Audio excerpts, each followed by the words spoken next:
Your doubts are creating mountains. The reason why I'm here is I'm going to show you how to move them. You can make a U-turn in your life right now if you want to. Using the 5-second rule and an anchor thought, you can actually switch the gears in your mind and reframe the thoughts of fear into thoughts of excitement. I feel like this is the beginning of a new chapter. The power is in you. But when you don't feel confident, you don't feel that the power is in you, do you? You feel full of doubt. Because no matter what, I don't care how amazing your life is or how low it gets, your inner wisdom is always with you. Always. And the key to getting what you want, and we're going to talk about the next chapter of your life that starts today, is having the clarity to tune into that wisdom. Having the courage to listen to it and having the confidence to actually take action. So last week I did this course at Creative Live where I taught my first course 7 hours long, live with them. It was terrifying, absolutely terrifying. And I had this sense, I said the night before, I said as we were there rehearsing before we were about to do this course, I feel like this is the beginning of a new chapter. I really do. And I'm one of those kind of weird people that I believe in signs. You see, I think that it's a sign that you're sitting here right now. So that night, right before the class, I'm kind of freaking out, and I say to my business partner, can you pick somewhere that we can go so we can work? And she says, sure. And I said, just pick a hotel somewhere so we can go get some work done. And so we hop in the car, I have no idea where we're going, and we pull in, and I realize, oh my God, holy cow. This is the hotel that I stayed in the night before that TEDx talk. And there is the building where I gave that talk. I had come full circle. Check this out. At the St. Regis Hotel in San Francisco, and I'm freaking out because when I walked in, I realized that in 2011, which is 6 years ago, I stayed in this hotel and gave the TED Talk, that TEDx talk that's gone viral, that launched my career, that helped me spread the 5-second rule. I gave that TED Talk across the street from here. We walked into this hotel randomly, and tomorrow I am teaching a course on the science of confidence with Creative Live, and this is the beginning of the next phase of my career, being a content creator, having a company that creates courses, and moving into the realm of influencer and out of the realm of corporate speaker. And I feel so freaked out because I look for signs in life. And this is a sign that I've come full circle. I am completing this 6-year chapter of my career, and I'm back to the place where it started to launch the next one. Cool, right? Now that was about me, but here's this. What's your next chapter? See, I would do my job if I got you all so in action that you were on stage next year. Right? That's right, because your doubts are creating mountains. The reason why I'm here is I'm going to show you how to move them. We're going to cover a couple things here. The title of the talk was Break the Habit of Self-Doubt and Rock Confidence. So what we're going to talk about is confidence. What is it? Because a lot of us don't understand it. I know I didn't understand it. I had not the real confidence, I had the fake kind. You know, the really bossy, annoying kind, where it was really driven by insecurity. What we want to talk about is real confidence. The other thing we're going to talk about is the habit of self-doubt. The habit of self-doubt. So believe it or not, self-doubt is a habit. It's a behavior, a thinking pattern that you repeat over and over, and then it becomes automated. And when I can get you to understand that anxiety, worry, procrastination, self-doubt, they are all habits, then I can show you using science how you can break them. And then everything changes. And it all comes back to these 5-second decisions. If you had more confidence, how would your business and life change for the better? I'm going to tell you how mine had when I finally learned what confidence is and what it isn't. Number one, I know how to say no. How many of you have a hard time saying no? You have clients you can't stand. You have people that work for you that drain you. The ability to align your goals with values and actions. Fearless negotiator. Fearless. Greater self-control. By the way, let me stop there for a second because I believe that in today's world, this is the #1 skill for you. Self-control. And we're going to give you tools today that are going to give it to you. You're going to make a lot more money, and you're going to be a happier human being. Absolutely, and I'm going to show you how to do it. We can talk about change all you want, but I'm the kind of person that's about real advice for real people, and that's going to require some real action. So as I'm talking, I want you to notice what are the physical sensations, the feelings that come up in your body. When I ask you, how would your life change if you had more confidence, and you have an answer, do you feel yourself shrinking? Do you feel yourself talking yourself out of raising your hand? Because if I can get you to start to isolate that pattern and that habit simply in how you respond to whether or not you're going to answer this question, if I can break that right there so that you learn to try, I almost fell off a minute. Oh, good, there's a thing. You learn to try, thank you. I'm going to like crowd surf right now. You got me? Okay. Then you can bring that anywhere. I'm into experiential learning because, you know, I got dyslexia, I'm ADD, it's really hard for me to read and retain. So if I feel it, if I have to do it, then it sticks. So let's talk about the myths and the truths about confidence, okay? #1, confidence is a personality trait. Total baloney. Total baloney. Lots of extroverted people that are really bossy and annoying like I used to be, although I might still be a little annoying, but really insecure.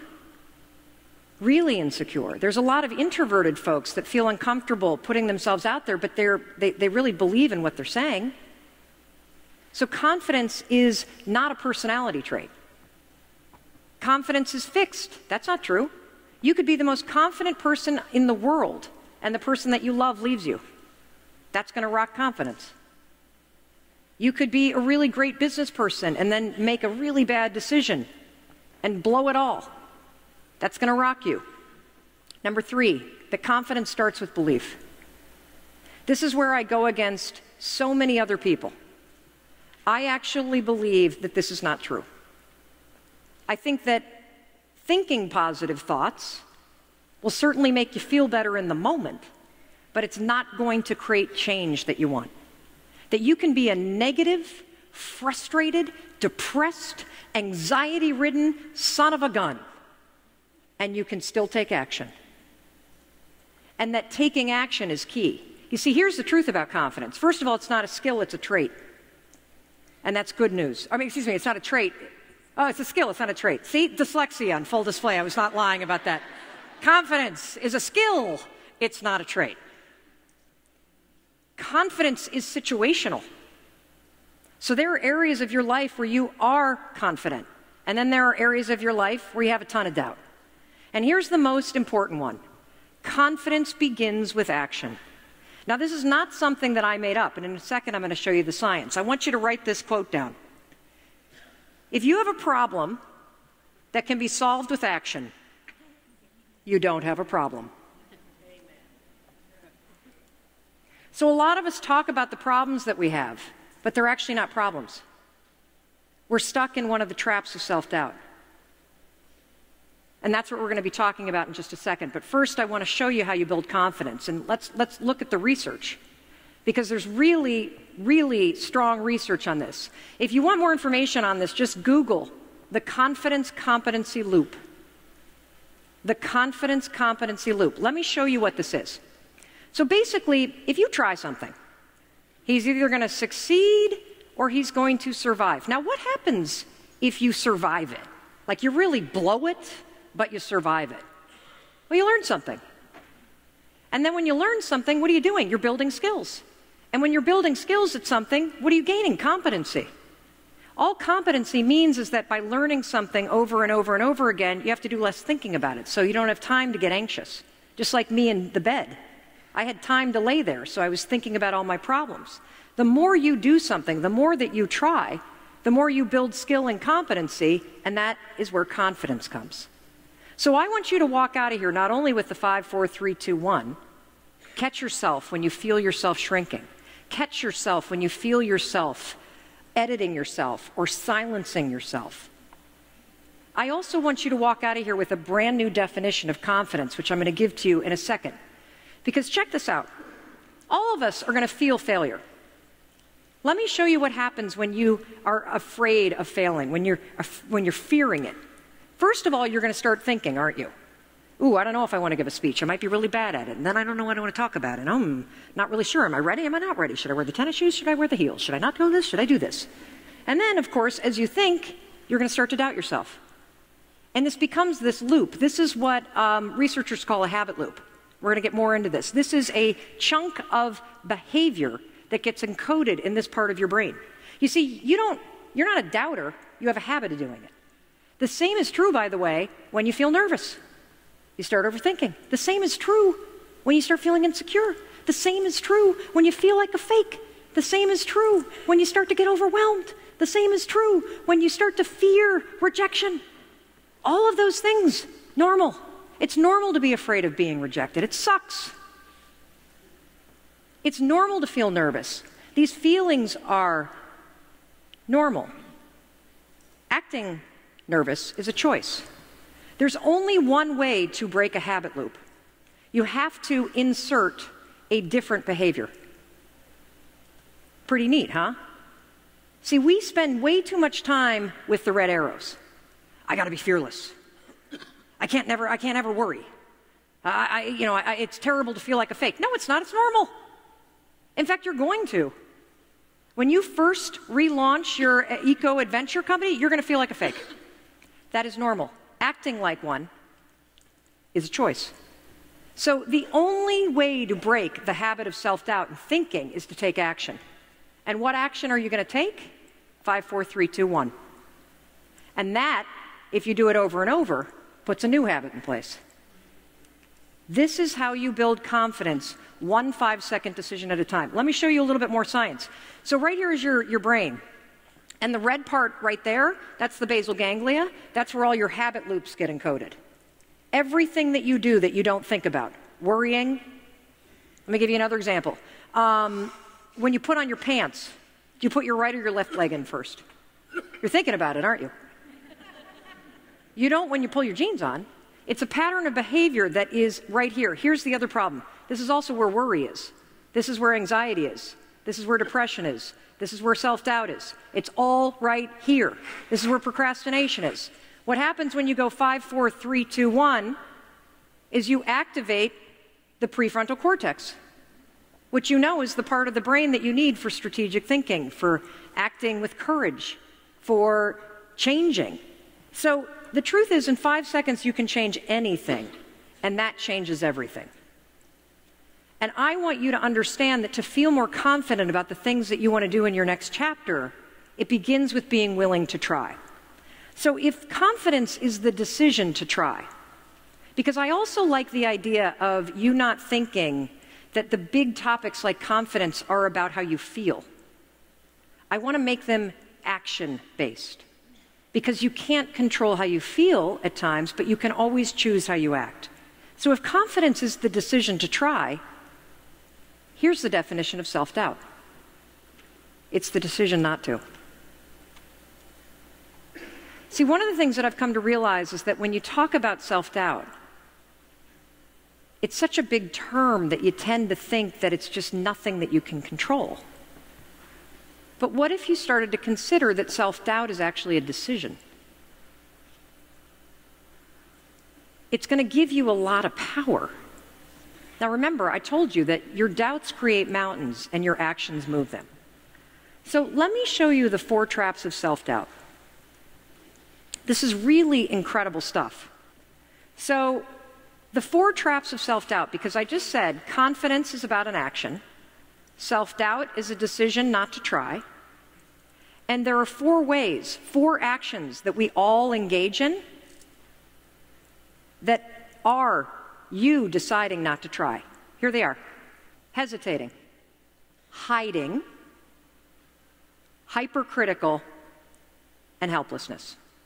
So I'm going to unpack these for you, and I want you to be thinking for a minute. I want you to think about that next chapter. And as I roll these out, I want you to think about, are you stuck in this? And by the way, I can relate to every single one of these. So when I think about the next chapter of getting into throwing events and creating more and more courses and doing bigger and bigger things, I can see myself in every single one of these, okay?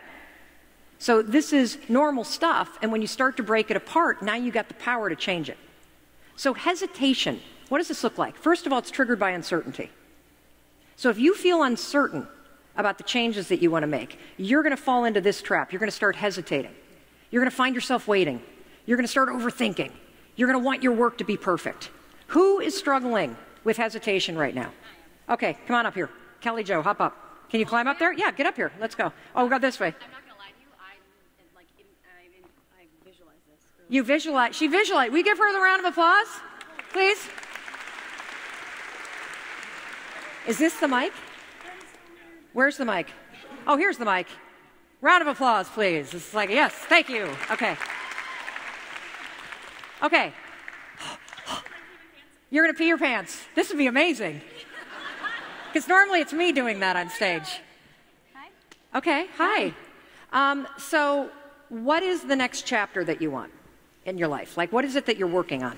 Well, it was this right now, to be up here. What do you mean? I wanted, at this conference, to stand on this stage. And then, because I have stage fright. It terrifies the shit out of me right now. My voice is quivering. Now, interesting. What's happening in your body? My voice is shaking. What else? I feel like my chest is going to cave in. What else? I'm really hot. Are you sweating yet? Nope, but my head hurt. No, I don't think Clammy I have liquid hands? left. Yeah. Mm-hmm. Tightness in the throat? Very much. How many of you kind of feel that for her? Yes, those are your mirror Thank you. neurons, kind of. Now, you can feel all of that stuff, and you can take action. This is exactly what I'm talking about. So what is it that you really want to do that you're hesitating? Which one? Do you wait? Do you overthink? Which one are you doing? Uncertainty. Yeah. Uncertainty. Overthinking. So what do you want to create? What's the next chapter for you? I want to give a voice to kids that have been sexually abused and let them know that they can talk about it. Wow.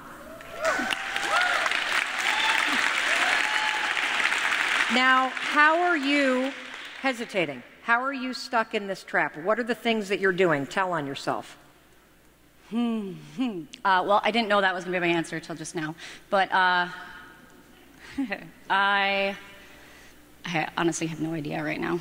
Right now, I can hardly see. I'm so excited. That's okay. That's okay. Okay, so come back to me. So what are the things that you do that stop you from moving forward? I get scared that I'm not going to be able to provide for my kids. Okay. What do you currently do? I work in sales. Okay.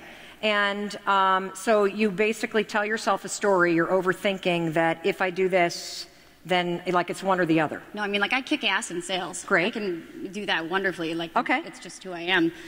This right here, standing here and feeling like my story is important, is not easy. Because you're a survivor too? Yes. So am I.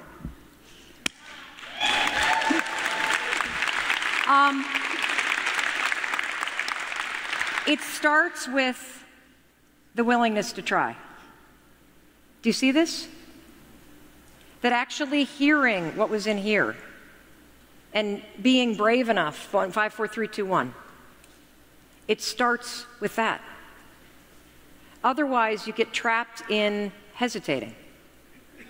You get trapped in thinking, well, I'm so good in sales, I can't even possibly start that. But I got so much going on, I couldn't possibly find the time. Who am I to do that? I don't even know, but I'd have stage fright. Right? Yes. Yep. So the thing that I want you to understand, what is one thing? Let's leverage the progress principle. Do you guys know the progress principle? No. This is fantastic research from the Harvard Business School that just came out, where there was a really fastidious professor that studied thousands and thousands and thousands of people in their daily work. She made them keep journals, and then she crunched all the data on the journal to figure out what makes somebody have a great day at work. What makes somebody come home and feel like they've gotten a lot done? What makes them feel productive? It was really simple, super simple.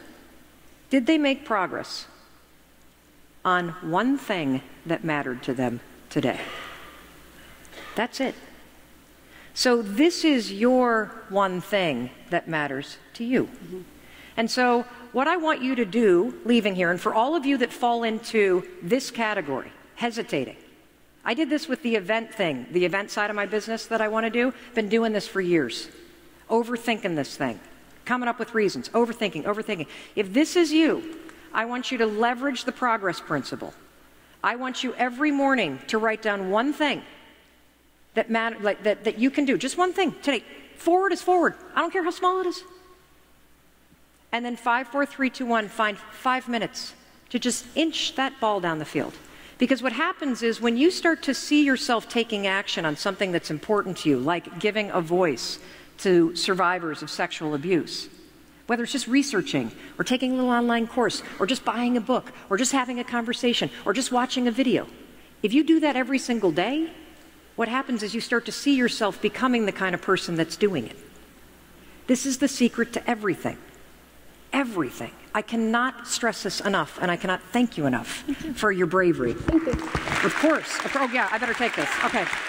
There we go. Good job. I mean, when I was 22, right after I graduated from Dartmouth, I was so focused on making everyone happy that I almost chose the worst possible career for my personality. It's not a bad career, it just would have been horrendous for me.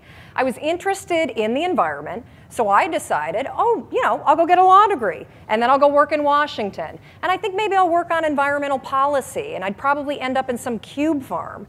And everyone was thrilled with the plan. Everyone, it turns out, but me. So here I am, I'm driving a U-Haul across country to go to law school and to get a degree in environmental law. And something started to gnaw at me. And with every single mile that I drove, my thoughts were getting louder and doubts were starting to pour in. My gut was telling me, Mel, turn the damn U-Haul around. But the problem was that everything was already in place, right? I mean, I'm already in the U-Haul. The thing is already packed. I'm already 10 miles into my drive. The tuition had been paid for the first semester. I had signed a lease. I mean, I could not undo these things. Isn't that why it's so difficult for you to make changes in your life? Because you think that things can't be undone? The fact is, any excuse that you come up with, you can undo. Tuition can be reimbursed, apartments can be leased, Plan B can be invented. So I got up, I repacked that U-Haul, and I drove out of town. I let myself make a U-turn in life. If you ever find your gut battling your head, save yourself the drama. I guarantee you your gut is right. Guarantee you your excuses can be undone. And I guarantee you you can make a U-turn in your life right now if you want to. There are probably things that you're afraid of doing right now in your life, in your relationships, at work. And the fact that you're afraid, that's robbing you of all of the experiences that you want to have in your life. I mean, if you're afraid to fly, that's going to limit your ability to travel and see the world or go visit friends. If you're afraid of public speaking, that's going to really limit your ability to express yourself and share your ideas. If you're afraid of talking to your boss or asking for a raise, that directly impacts how much money you make. Or what if you are dreaming of starting a business, or you've already started a new business, but you're afraid to talk to people and you're afraid to share your business with people? I mean, fear is something that stops us all. And that's why I'm here to talk to you, because it doesn't have to. Fear is real, but I am going to share a secret weapon that I have used for years to beat every single fear that used to stop me. Now, first, before we get into this secret weapon, I just want to cover a few facts about fear, what it is, what it isn't, and some things that you may not know about fear. So first thing, fear is a physical state in your body that is exactly the same as excitement. Let me say that again. Fear and excitement are the exact same physical state. Your heart races. You might sweat a little bit. You might feel tightening in your chest. You might feel a pit in your stomach. You have a surge of cortisol. It's basically the way that your body goes into a hyper-aware state because it's readying for action. Now, what's the difference between fear and excitement? Really simple. The only difference between fear and excitement is what your brain is doing as your body is all agitated. If you're excited, your brain's going, oh, wow, this is going to be so cool to ride this roller coaster. If you're afraid, your brain's going, no way, there's no way I'm doing that. This is dangerous. Get out of there. Don't do that. It's saying something different. So what's critical about understanding this is that we're going to use the fact that your mind is either working for you for excitement or against you with fear to your advantage. And I'll tell you about it in just a minute, how you're going to do that. Second thing I want you to understand is that you may have heard the advice, feel the fear and do it anyway. You may have heard the advice, oh, just try to calm down. Think positive thoughts. It doesn't work, does it? And there's a reason why it doesn't work. So let's go back to fact number one. When you're afraid, your body's in a state of arousal and agitation, and your heart is racing, and you're all like amped up, and you're hyper aware of what's going on, and you're freaking out a little bit. What is it like when you're calm? You just kind of chill, right? You got like this low arousal state. Very, very difficult to go from a state of agitation and being all jacked up and excited and weirded out and to a kind of state. It doesn't work. It's like trying to stop a train by throwing a boulder on the tracks. It's going to make the train jump off the tracks. It's going to cause a disaster. In fact, they've proven in research that when you try to ignore your fears, it actually makes them worse. And they've also proven in research that positive thinking alone also can make your fears worse. So, what do you do? What do you do when you're about to go talk to your boss and you feel afraid? What do you do when you have to get on a plane and you're actually terrified of flying? What do you do if you got to give a presentation and you are afraid of public speaking? Here's what you're going to do. You're going to use a strategy, the same one that I use, that has helped me beat every single fear and turned me into somebody that is terrific when it comes to a high-stress situation. This is how you do it. You're going to use my 5-second rule in combination with what I call an anchor thought, and that is going to reframe what your mind is doing so that your mind goes from feeling agitation and making you afraid to reframing it from agitation to excitement. It works like magic. Now, I have used this technique for years, literally for years. And one of the ways that I want to introduce you to it is I want to take you backstage. I want to take you backstage to a speech that I delivered this year. And what you're going to see is you're going to see me behind, the major set. I'm about to walk out. You can kind of hear the crowd roaring. My introductory video is playing. My body is in a state of arousal. I am literally, my heart is racing, my arms are sweating. Like you're going to see this. I'm going to tell you about it. And you're going to watch me use this same technique I'm going to teach you to reframe my nerves into excitement. Check this out. All right, I'm about to go on stage. There are 7,000 people out there, and it's so exciting because what they don't know is they're about to learn the 5-second rule, and their lives will never be the same again. Now, I gotta tell you, my heart is racing, my armpits are sweating. I have the exact same physiological feeling as when I'm afraid, but I'm not afraid. I'm excited. Excitement and fear is the exact same thing in your body. It's just what your brain calls it.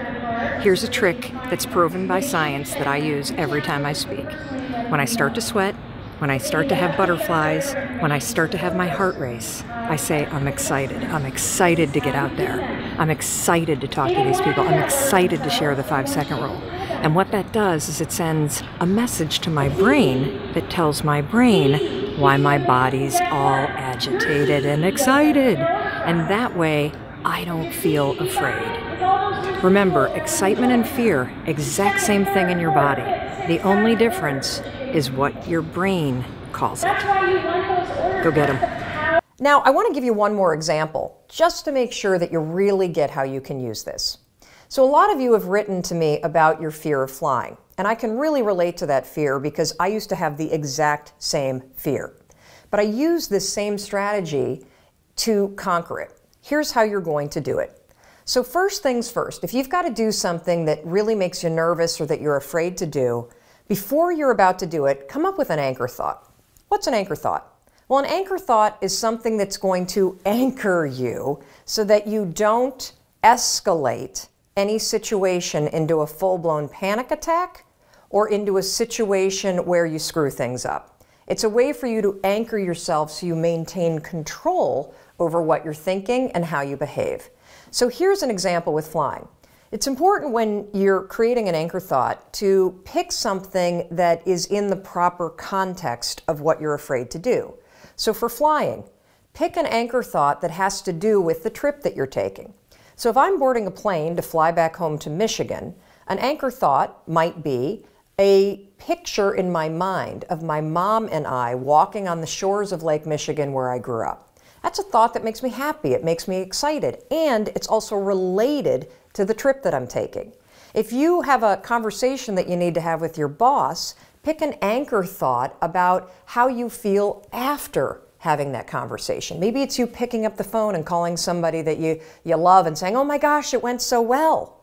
Or, you walking out of the meeting and feeling like, "Yeah, I survived that conversation. I feel pretty good about myself." So now that you have your anchor thought, you're ready to beat the fear. How you're going to do it is this. So let's go back to the example of the plane. I'm on the plane, I'm flying to Michigan. We hit turbulence. My body's going to start getting agitated, right? I'm starting to get nervous. My heart starts to race. One of two things can happen. I can't control how my body might feel, but I can always control what I'm thinking about, and I can always control how I act. And so can you. So when I'm on a plane and the turbulence hits, 5, 4, 3, 2, 1, that's step one. And it's essential. And the reason why using the 5-second rule, 5, 4, 3, 2, 1, is essential is because that is how you switch the gears in your mind, you awaken your prefrontal cortex, and you trigger your brain that you're now in control of your thoughts. You've interrupted the fear. You've settled your thoughts, and now your brain is ready for that anchor thought. So then what I do after I go 5, 4, 3, 2, 1 is I insert the anchor thought that I've already come up with before the flight. I start thinking about walking on the beach and being with my mom and my dad. And I start telling myself, I'm so excited to walk on the shores of Lake Michigan. I'm so excited to see my parents. Now something remarkable is going to happen in your brain. Because you've interrupted the fear, and because you've used the 5-second rule to assert control and awaken your prefrontal cortex, and because you have an image that contextually makes sense to your brain because you're flying to Michigan, you know what your brain does? Your brain goes, huh, Mel's excited to go to Michigan because my body is in a state, remember the first fact? Fear and excitement, exact same thing. What's the difference between fear and excitement? What your brain is saying. Using the 5-second rule and an anchor thought, you can actually switch the gears in your mind and reframe the thoughts of fear into thoughts of excitement. And because you have a vision that makes sense based on what you're doing, your brain buys it. You just tricked your brain. Now, Dana used this technique. She says she's never been so calm when she's been flying. And Sarah used it too. Now, Sarah wrote to us, she was petrified of flying, but utilizing the 5-second rule and 5, 4, 3, 2, 1 with an anchor thought, check out this photo of her on a helicopter tour in Hawaii. Not only was the tour amazing, but here's what's really amazing. If fear stops you, this will change your life. Hey, it's Mel. Thank you so much for being here. If you enjoyed that video, by God, please subscribe because I don't want you to miss a thing. Thank you so much for being here. We've got so much amazing stuff coming. Thank you so much for sending this stuff to your friends and your family. I love you. We create these videos for you, so make sure you subscribe. Mwah.